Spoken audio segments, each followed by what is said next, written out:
चढ़ल सावन बा, जलवा ढारे के मान बा। तनी सबर रख धनी हो।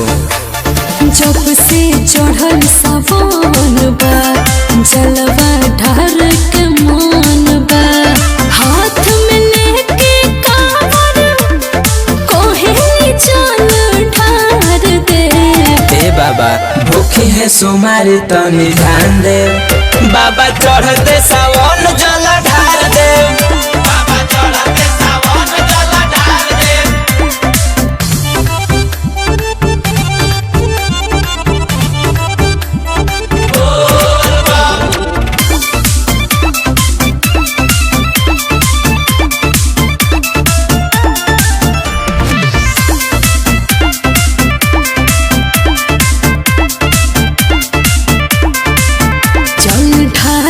चलब ना जौन कहब करब ना, हम भूखल बनी सोमारी।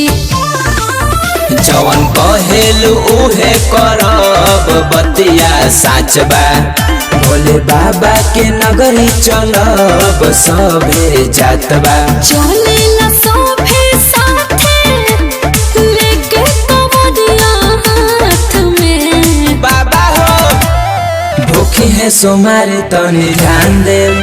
बाबा चढ़ते सावन जल ढार दे। बाबा चढ़ते सावन जल ढार दे।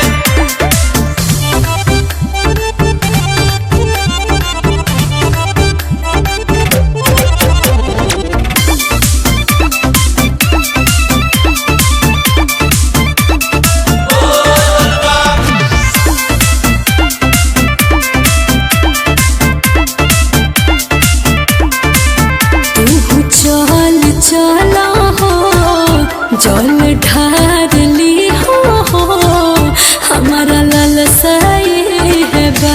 जरूर पुराएम बाटे दुई एगो चीज से प्यार, एगो भांग से दूसरे में बारू धनी तू रखिला बड़ी प्यार से। साथे में चलो नहीं जाके अकेले जल ढार दे।